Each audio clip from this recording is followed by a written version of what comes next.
please come onto the dais, Nihal, over Ramayanam. Please give him a big round of applause.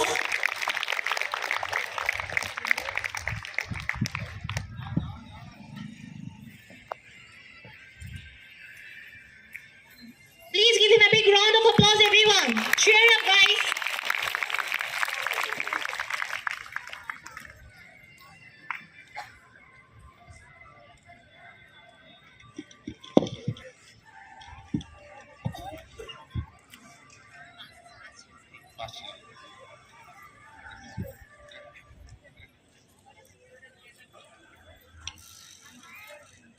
నేను ఇప్పుడు Ramayanam questions అడుగుతున్నా. ఈ అబ్బాయి ఎంత చక్కగా చెప్తాడో ఇప్పుడు మనం చూద్దాం. అయితే క్లాస్ ఎల్కేజీ స్టూడెంట్ అండి. రామాయణం స్టోరీ ఎవరు రాశారు?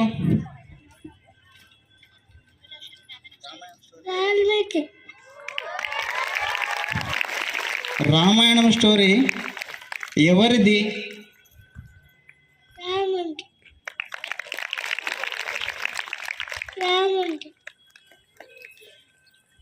రాముడి వాళ్ళ నాన్న పేరేమిటి? దశరథుడికి ఎంతమంది భార్యలు? వాళ్ళ పేర్లు చెప్పగలుగుతావు?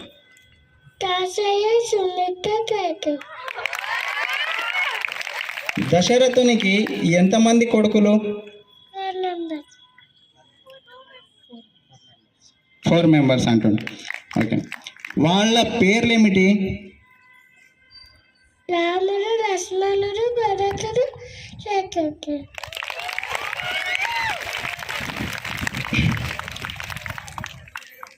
రాముడి వాళ్ళ గురువు పేరేమిటి? విశ్వామిత్రుడు.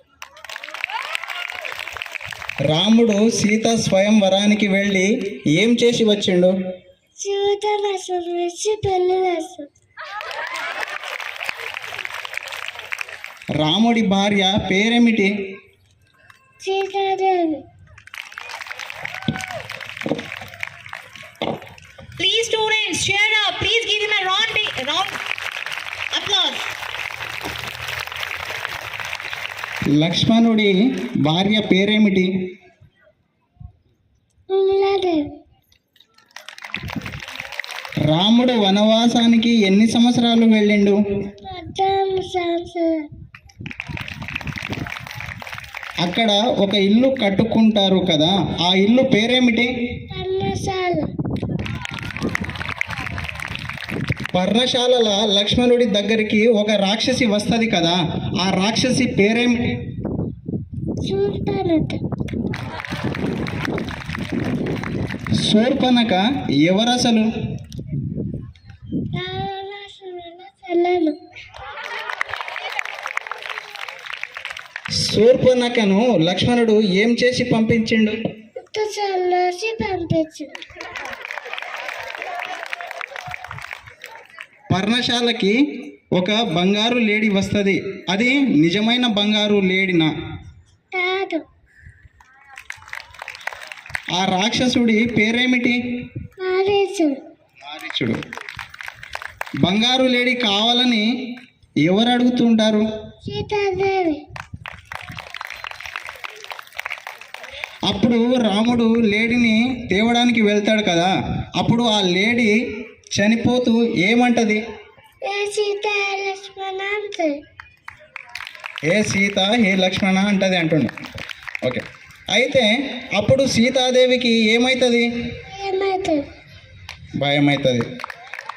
అయితే లక్ష్మణుడు దగ్గర ఏమంటది? రాముడి ఆపద చిండి తక్షణమే వెళ్ళి అంటది. రాముడికి ఏదో ఆపద వచ్చింది, నువ్వు తక్షణమే వెళ్ళు అంటది కదా. అప్పుడు లక్ష్మణుడు ఏం చేసి వెళ్తాడు? పర్ణశాల చుట్టూ దానం చేసి పోతాడు. అయితే అప్పుడు పర్ణశాలకి ఎవరు వస్తారు? రావణాసురుడు.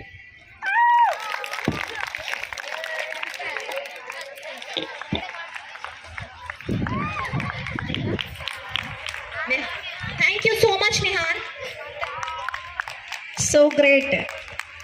10th క్లాస్లో నాన్ డీటెయిల్ మొత్తం వచ్చేసి రామాయణం ఉంది. అది నేనే 10th క్లాస్ స్టూడెంట్స్కి టీచ్ చేశాను. అందులో ఇప్పుడు చెప్పిన ఒక్క క్వశ్చన్ కూడా ఆ పిల్లలు ఆన్సర్ చేయలేకపోయారు. ఇంత చిన్న అబ్బాయి, ఎల్కేజీ అబ్బాయి, ఈ అబ్బాయి రామాయణాన్ని మొత్తం పఠించాడు. అంటే రామాయణం ఒక చరిత్ర. ఆ చరిత్రని ఇప్పుడు వీళ్ళు చేస్తున్నారు, కానీ 10th క్లాస్లో అప్పుడే ప్రచురించబడింది. దాన్ని ఉపవాచకంలో పెట్టారు నాన్ డీటెయిల్లో. నేను టీచ్ చేసినప్పుడు ఒక్కరికి కూడా ఏది అసలు రామాయణం అంటే ఏందో కూడా తెలియదు. దాంట్లో ఆ మార్క్స్ ఎట్లా స్కోర్ చేస్తారు? ఇంత చిన్న అబ్బాయి అంటే ఇప్పుడు 10th క్లాస్ స్టాండర్డ్ కంటే కూడా ఈ అబ్బాయి గ్రేట్. ఇలా పేరెంట్ ఎవరన్నా ఇక్కడ ఉంటారండి. ప్రతి తల్లిదండ్రి ఈ విధంగా పిల్లలకు ఇంటి దగ్గర కూడా జ్ఞానాన్ని ప్రసాదిస్తే స్కూల్కి వచ్చినాక వాళ్ళు చక్కగా వినగలుగుతారు. 10th క్లాస్ స్టూడెంట్స్, మీకున్న నాన్ డీటెయిల్ మొత్తం ఈ అబ్బాయి చెప్పేసిండు. ఇంకా అంతకంటే కూడా కొన్ని ఎక్స్ట్రా క్వశ్చన్స్ కూడా చెప్పాడు. వాటికన్నీ సమాధానం చెప్పాడు. అందులో మీకు రాక్షసుడి పేరు అవన్నీ అడగలేదు. అబ్బాయి ఆ పేర్లు కూడా చెప్పగలిగాడంటే చాలా గ్రేట్. నేను చాలా అప్రిషియేట్ చేస్తున్నా. పేరెంట్ అయినా ఉంటే వీళ్ళకి రాలేదా? ఎక్కడి నుంచి వచ్చావమ్మా? లోకల్ పైన. ఇది మీకు మంచి ఎగ్జాంపుల్ ఈ అబ్బాయే. కాబట్టి మీరు కూడా రేపటి నుంచి క్లాసెస్ అందరూ కంప్లీట్ అటెండెన్స్ ఇవ్వండి, శ్రద్ధగా చదవండి. ఈ 30 days బాగా చదివినట్టయితే మీరు అనుకున్న గోల్ రీచ్ అవుతారు. Thank you.